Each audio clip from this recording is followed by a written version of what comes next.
Hola chicos, ¿cómo están? Bueno, bienvenidos. Esta es la primera clase de metodología de la investigación. Eh, Al ser la primera clase, la hemos dividido en tres partes. En la primera parte vamos a hacer una especie de presentación de la materia, breve, en lo posible. Después vamos a hablar sobre el cursado de la materia y bueno, ahí diremos lo que se pueda decir, dadas las circunstancias que estamos atravesando. Y finalmente vamos a desarrollar el primer tema teórico de la materia, que es el conocimiento científico. Bueno, empecemos. Una primera pregunta que podemos hacernos es: ¿para qué hay que hacer una metodología de la investigación en una carrera como Ciencias de la Comunicación? Bueno, una metodología de la investigación, para ser muy sintético, es una materia que forma junto con otras, como técnicas de la investigación, estadística, epistemología, las teorías de ciencia de la comunicación, un paquete de materias que tiene como finalidad darle herramientas a ustedes este, lo suficientemente abarcativas para que puedan desarrollar y llevar adelante un trabajo que es la tesina de grado, que es un requisito obligatorio para obtener la licenciatura en la carrera nuestra en la Facultad de Filosofía y Letras. Entonces, en principio hay dos buenas razones, digamos. La primera es porque para hacer la tesina de grado ustedes van a necesitar saber cómo se hace esa tesina, y la metodología de la investigación, junto con las otras materias, es una materia que organiza una serie de conocimientos, como la materia que les acabo de decir, y que tienen como principal finalidad contribuir en la formación de ustedes para que puedan producir esa tesina de grado. Hay una tercera razón, digamos, para hacer una metodología, porque la investigación forma parte de buena parte de la actividad de un profesional que se dedique al campo de la ciencia de la comunicación. El otro día estaba hablando con una compañera de ustedes, por ejemplo, no importa quién, y me contó que se fue a España a trabajar, apenas terminó sus estudios de grado, y consiguió una pasantía dentro de una agencia de publicidad. Y bueno, ahí el primer trabajo que tuvo fue hacer un estudio de mercado a partir de aplicar encuestas para conocer la aceptación que tenía una determinada publicación, por ejemplo.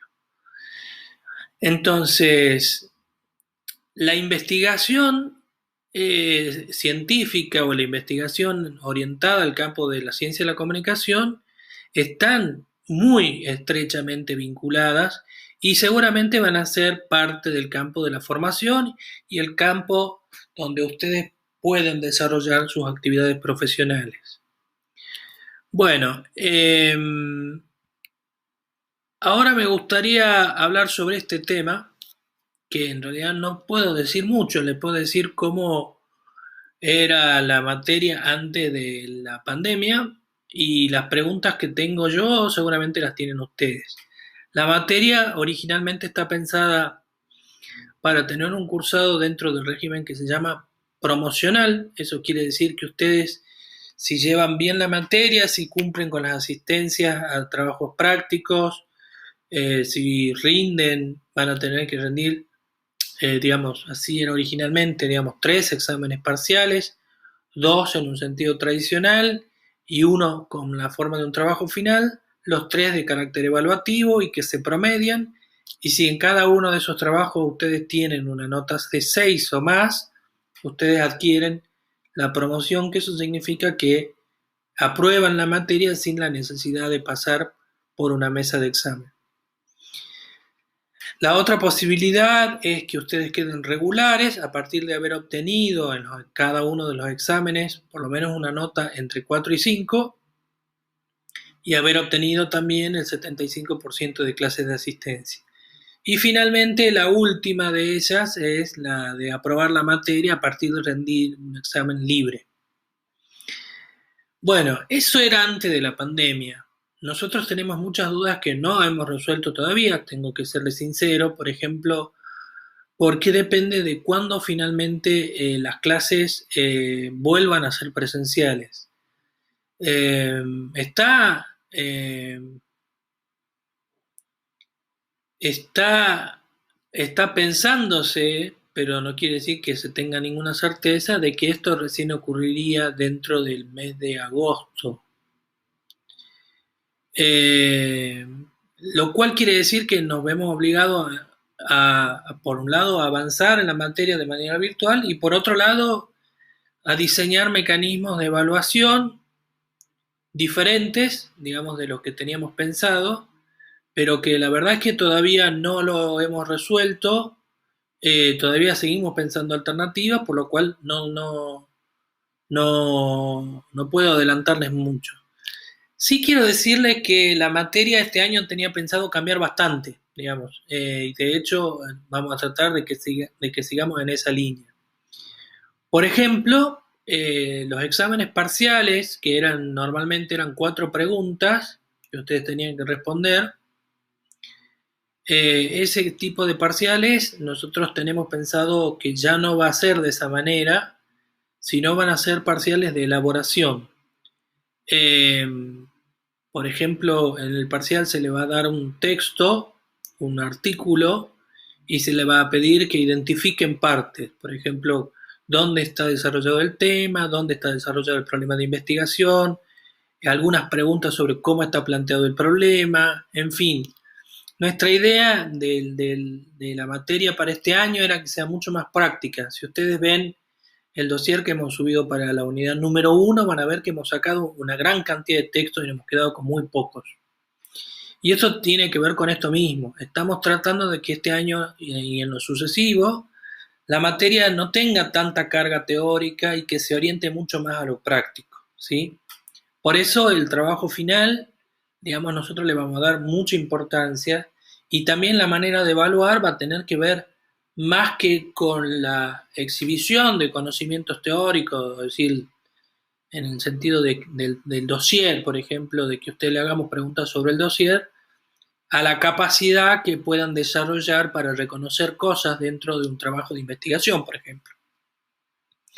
Bueno, de momento eso es todo lo que le puedo decir. Cuando tengamos más novedades yo se las voy a ir pasando. Bueno, ahora sí ya estamos como en condiciones de entrar al tema de la clase de hoy, que es el conocimiento científico. El conocimiento científico, según Carlos Sabina, que ahí está en la fotito, Carlos Sabina es un metodólogo y un epistemólogo que, bueno, hay un texto que ya se hizo famoso en la cátedra, que es bastante utilizado. Nosotros hemos sacado buena parte de ese texto, también había antes un material de Juni y Urbano que también lo sacamos, pero nos hemos quedado con algunas partecitas que nos parecía importante, entre esas esta, que es discutir y charlar con ustedes acerca de a qué le vamos a llamar conocimiento científico. Ustedes podrán preguntarse, y si no lo hacen, bueno, acá lo pregunto yo de manera retórica, ¿por qué es importante tener claro cuál es el conocimiento científico? ¿O de qué hablamos cuando hablamos de conocimiento científico? Bueno, es muy importante por la sencilla razón de que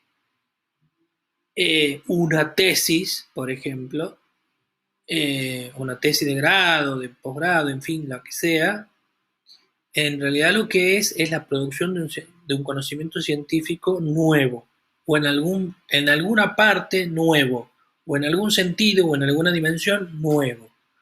Entonces, si ustedes van a tener que producir un conocimiento científico, es muy importante que arranquemos teniendo claro qué es o a qué le vamos a llamar un conocimiento científico, y para eso el texto de Carlos Sabino resulta bastante ilustrativo. El texto de Sabino yo, bueno, acá lo organicé según los apartados que tiene. El texto de Sabino tiene un primer apartado donde plantea el conocimiento científico como problema.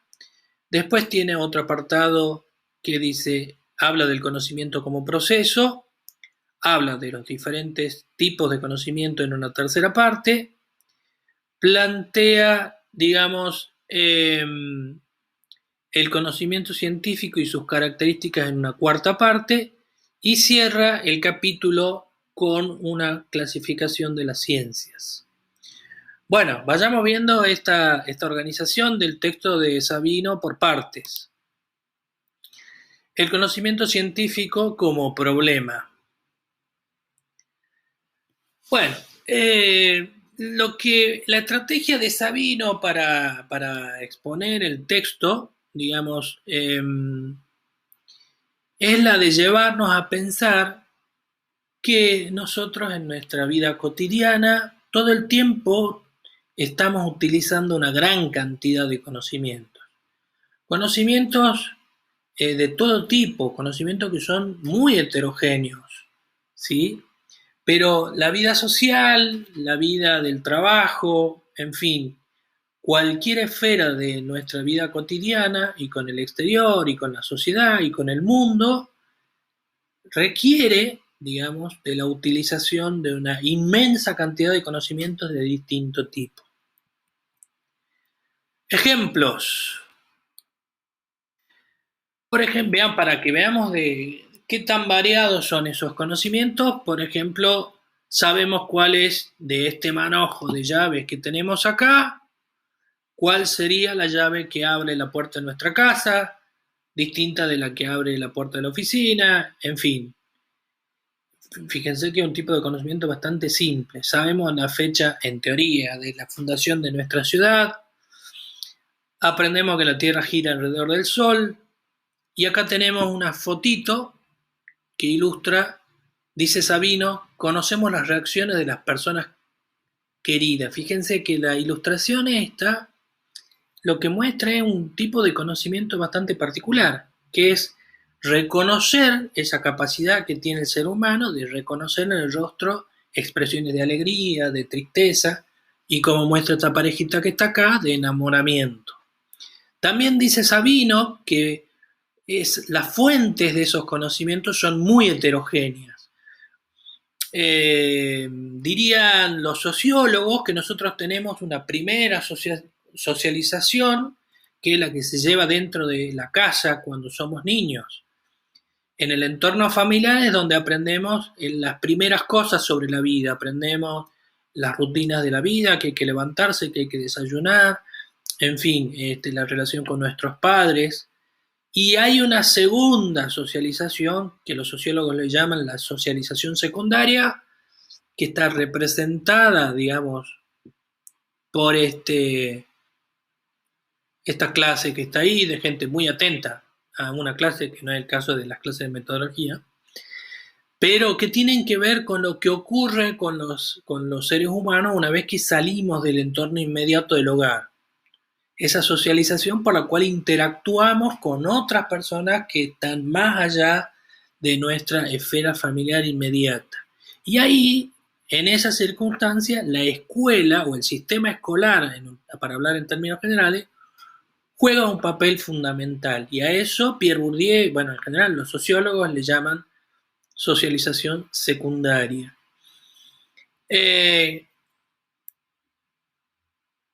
Me gustaría mostrarle este pequeño video que no funciona, pero bueno, en ese video se mostraba la Tierra girando al Sol y la fase de la Luna, etcétera, etcétera. La idea era de que vean de que lo heterogéneos que son esos conocimientos, que van desde, podríamos haber dado muchísimos más, pero dimos algunos solamente. Sabemos cuál es la llave de nuestra casa. Sabemos cuando nuestra pareja está contenta, está triste o está enojada. En fin, sabemos cómo conducirnos en la calle. Y sabemos también algunas cosas sobre el mundo en general. Por ejemplo, que vivimos en un planeta al cual le pusimos como nombre Tierra y que no es el único planeta, que forma parte de un sistema que le llamamos solar porque está en el centro y que alrededor giran una serie de cuerpos